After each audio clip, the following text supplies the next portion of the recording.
É isso, a gente vai falar diretaço da vitória de virada do Remo lá no Newton Santos ontem à tarde do Rio de Janeiro por 2-1 diante do Botafogo. Tem gente que está com o coração meio que rachado, mas está feliz porque o futebol do Pará brilhou. Vamos falar dos gols e mostrar para vocês aí. Primeiro gol do Botafogo no jogo, Ferrarese de cabeça. Cruzamento veio de um escanteio, aliás, já era o terceiro cobrado, com perigo, e a zaga do Remo sabendo, né, do perigo que era. Aí o Aleph Manga empata no segundo tempo, depois dessa virada de jogo. Houve um toque do Bastos ali de cabeça, a bola sobrou pro Aleph Manga, mandou um tubaço ali no alto do Neto, e no final do jogo um contra-ataque, o chute cruzado e o Jajá. Já quase, ainda chutou que o Neto ainda tocou na bola, né? Mas, de qualquer maneira, 2-1 de virada, uma vitória espetacular, a primeira vitória do Remo fora de casa no Campeonato Brasileiro. Independente do que aconteceu hoje, o Remo hoje voltou para a 19ª colocação, porque o Mirassol venceu o Corinthians, mas a vitória diante do Botafogo parece que coloca o Remo no campeonato, depois de alguns jogos que poderia ter perdido. Por exemplo, ontem a bola puniu o Botafogo, como já puniu o Remo, e o Remo ontem conseguiu vencer. E merecidamente, porque jogando fora, diante do Botafogo, com apoio de um grande número de torcedores no Newton Santos. Gerson, foi uma vitória de superação e que mostra que o Remo está vivo na competição? Boa noite para você e para o Valmir. Boa noite, Tomás. Boa noite, Valmir. Olha, o Remo, a gente se acostumou um pouco a ver partidas em que o Remo foi bem, como o Grêmio, né, contra o Grêmio, contra o próprio Bragantino, que o Remo fez um bom primeiro, contra o Atlético Mineiro, contra o Bahia. O próprio Flamengo, né? O próprio Flamengo, primeiro tempo bom. Agora, o Remo, a gente ficava falando, destacando o lado competitivo. Olha, competiu bem e tal, mas ficava faltando aquele algo mais, que é o lado prático, né? Botar a bola para dentro. É o gol, né? O gol. E aí o Remo conseguiu isso no jogo de ontem, um jogo difícil. Ontem, na verdade, ainda é ontem. Um jogo difícil no início, pressão do Botafogo. O Botafogo atacava até com 5, 6 jogadores. E a zaga do Remo teve muitas dificuldades. Marcelo Rangel de novo, né? Para aquelas pessoas, eu me lembro, quando o campeonato começou, um dos caras questionados por muita gente, sem a bola rolar, era... Poxa, mas o Marcelo Rangel, Série B, né? Veio da Série C, né? Veio da Série C. Aí lembrar que ele jogou a pelo Goiás. Mas a gente ouvia isso. Era constante. Eu ouvi inúmeras vezes. E, cara, o campeonato mostra uma regularidade espetacular do Rangel. O Rangel sustentou o Remo no jogo. Saiu aquele gol, um gol que podia sair, o Botafogo muito forte em bola aérea. Saiu o gol do Ferrarese. Só que o Remo não se deixou abater ali, ficou controlando, né? O Botafogo teve chance para ampliar. Aí depois, no segundo tempo, eu entendo que o Remo melhorou bastante, principalmente quando entraram o David Braga e o Pico. Aí o time incorporou mais o meio, até porque os jogadores estavam cansados. Mas no primeiro tempo mesmo, o Patrick ainda botou uma bola na trave. De cabeça. E a decisão errada do Jajá naquela bola que ele entrou, né? Diante do goleiro, era só tocar. O Aleph Manga livre. Ia entrar só com a bola, né? A trave estava escancarada. E aí, no final, aí entra aquele lado. Olha o Cadia aí. O Cadia, esse lance aí. Agora, goleiro bom também tem sorte. O Cadia é um garoto de 18 anos, né? Muito bom jogador, rápido. É o tipo do lance que pode definir um jogo, né? Tranquilo. Aí era 2-0. Acabava o jogo, né? Podia. Muito difícil. E aí o Remo reagiu. Conseguiu, continuam os problemas de alguns erros. Falei do Jajá, né? O Jajá em alguns momentos. Eu acho que a precipitação, a agonia de querer fazer o gol. Ele é muito afobado às vezes. Mas, poxa, ele tem 2 lances fundamentais no jogo, né? A inversão de bola pro Aleph Manga e o contra-ataque. E o contra-ataque e a finalização, né? Ele teve presença ali para bater. Não dava mais para controlar, ele tinha que bater. Uma vitória, a meu ver, uma vitória bem fria, um time frio, no bom sentido. O Remo segurou o jogo no segundo tempo ali, resistiu, o Montoro perdeu chance, né? Quem é o outro que perdeu? O Arthur Cabral mesmo perdeu chance no segundo tempo. Perdeu. Mas segurou o jogo. Tem que ser assim. Jogos fora de casa são também um teste, né? para resistência defensiva. E eu acho que no segundo tempo a defesa do Remo melhorou. Até porque essa vitória fora de casa, né, Valmir, ela já poderia ter acontecido antes, né? Pode ser, poderia sim. Agora, sabe o que eu gostei do jogo? O jogo foi intenso do início ao fim. E um jogo que não foi travado em nenhum momento, não ficou chato. O Remo não abriu mão de jogar, foi né? muito aberto, porque assim, o Botafogo, falei na transmissão, o Botafogo jogou e deixou o Remo jogar também. O Remo... sabe o que eu acho que foi o mérito do Remo? Embora tenha tido, digamos assim, não vou chamar de vareio, mas quando toma o primeiro gol também teve oportunidade de fazer e de tomar. Mas o Remo não se desorganizou. O Remo sabia o que ele queria, o segundo tempo bem melhor. O Cacheado falava na transmissão ontem na Rádio Clube, dizia o seguinte: esses caras não são máquinas, eles são seres humanos. Tem uma hora que esses caras os do Botafogo, não vão ficar com a mesma intensidade.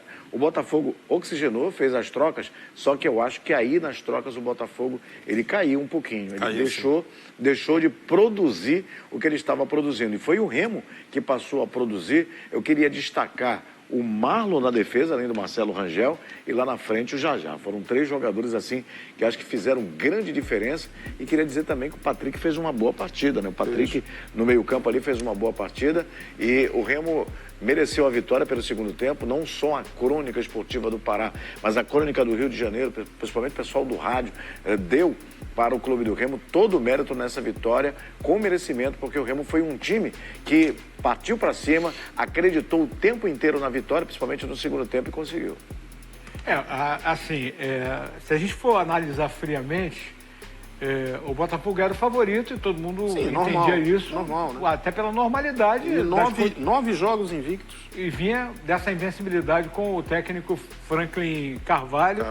E acabou tanto que os jogadores do Botafogo, eles admitiram a derrota em função dos erros cometidos, principalmente no primeiro tempo. Isso. Mas a gente também não pode tirar o mérito. Né? Olha, faltou a gente dizer que no segundo gol, o gol do Jajá, é o chamado contra-ataque de almanaque do Perfeito. Remo. O Remo faz um contra-ataque rápido.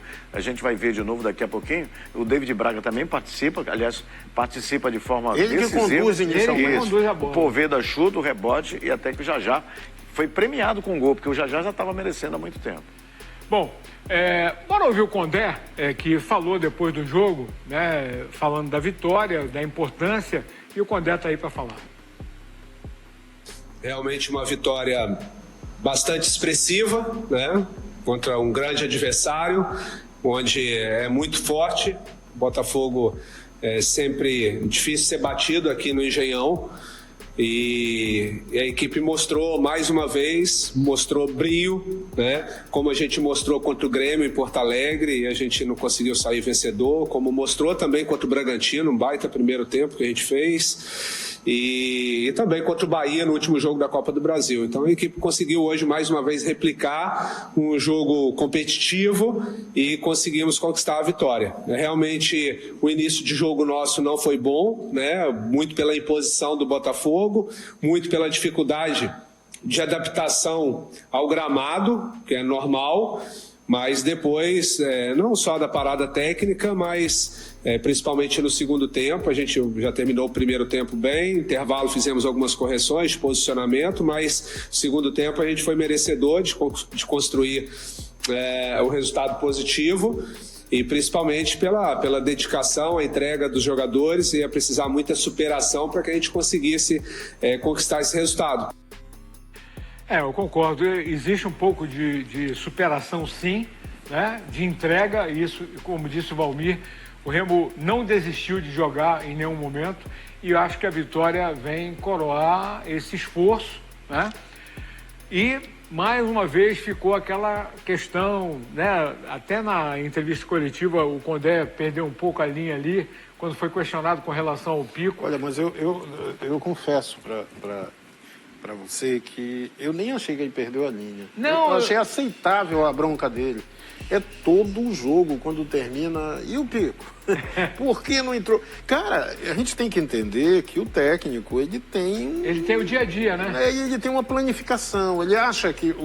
Tá claro para mim. Mas o Pico, quando entrou, ele disse assim... ele entra muito bem. Alguém que entra para pisar na área. E o Pico quase faz um gol ainda, né? Ele foi bloqueado na hora, né? Travado. Agora, o seguinte, eu acho que ele encontrou um trio para jogar e principalmente porque ele está sem o criativo, né? Ele está sem o Vitor Bueno. Ele achou uma solução Para o que ele tem no momento. Aí ele está treinando, esses caras estão jogando. O David Braga voltou. O Zé Ricardo jogou bem ontem. E entrou. O Zé Ricardo jogou bem ontem. Ontem, dos três, O Zé Wellison, eu acho foi que o veio mais abaixo. Acontece que o Condé fez aquela mudança para ganhar jogo mesmo. Sim. Ele fez a mudança final para Consciente, ganhar jogo. foi pra Claro, cima. foi pra cima. Então, muito, eu acho assim, coerente o que ele diz. E eu entendi meio a bronca. Poxa, termina de ganhar um jogo. Aí vem... Mas sabe por quê? Mas a pergunta também, não estou Mas criticando sabe por quem que o perguntou. questionamento? Porque se você for fazer um levantamento dos números do Pico, ele é o melhor desarmador que tem no Campeonato Brasileiro. Sim. Eu acho legítimo perguntar, mas eu penso Ele tem direito de se que defender. nessa hora eu entendi. Poxa, acabou de ganhar o jogo. Aí você vem me perguntar um detalhe, por que o Pico não estava e tal. Ganhou o jogo, né? É importante, uma dureza pro Remo ganhar um jogo fora. Ganha, e aí você vem questionar que aquela lâmpada não está funcionando direito. Peraí, tem limite. A cor deveria ser branca, está meio amarelada e tal. Pô, eu tô achando que está meio esverdeado. A pergunta que não quer calar é: essa vitória, ela dá casca ao Remo para um jogo grande como esse do Palmeiras domingo, Valmir? Olha, o Remo já tinha feito jogos parecidos com esse. Faltava vir a vitória. Né? Performou, ganhou com autoridade. Agora, para o jogo contra o Palmeiras, que já era uma motivação por ser a equipe do Palmeiras liderando a competição, vai ficar mais ainda, porque é o líder da competição, que tem torcida em Belém, aliás, tem torcida em todo o Brasil, contra o Remo, que deu ao torcedor do Remo a expectativa de fazer um grande jogo e, de repente, por que não? Ganhar o jogo aqui dentro de casa. É uma possibilidade. Então, vai todo motivado o Remo para o jogo com o Palmeiras. O Remo tem 3 jogos em casa antes do encerramento da parada. Só sai para jogar com a Chape, né? A Chape e depois da parada com o Corinthians, né? O Remo tem 3 jogos para ir beirar aquela meta estabelecida. Atlético Paranaense, Palmeiras e São Paulo. Qual é a Só meta? pedreiro. Qual é a meta? Quantos pontos? A meta, digamos, mais modesta, seriam 20 pontos. Em quantos jogos? Não, no primeiro turno, né? Que já é uma meta perigosa, porque te obriga a fazer um segundo turno quase perfeito. Tem que fazer 25 para chegar aos 45 minutos. Agora, eu entendo que esse jogo contra o Palmeiras, ele adquire algo assim como a final da Copa das Copas para o Remo. Porque é o seguinte, se passa pela afirmação, né? Porque passa pelo Palmeiras, que é o líder, que não costuma perder para ninguém. O Remo precisando desse salto. O jogo do Palmeiras é é aquele detalhe, né? É a chamada cereja do bolo de uma campanha que está precisando disso, né? O Remo tem jogado bem, tem como os caras gostam de falar, performado bem. E sempre faltou a vitória, conseguiu essa vitória. Mas um detalhe, né? E o Valmir falou sobre isso assim: tem performado bem fora de casa. Mas em casa, dificuldade. Quando é reativo, né? Porque quando é sempre joga melhor reagindo. Quando é para. Mas aí é que tá. Talvez a ausência desse criador tenha sido o grande problema do Remo em casa. Né? Atrapalhou contra o Vasco, atrapalhou também contra o Cruzeiro, muito contra o Cruzeiro. Principalmente contra o Cruzeiro. Ficou um jogo de bola rebatida, não tinha alguém para parar o jogo, para pensar. Dizem, né?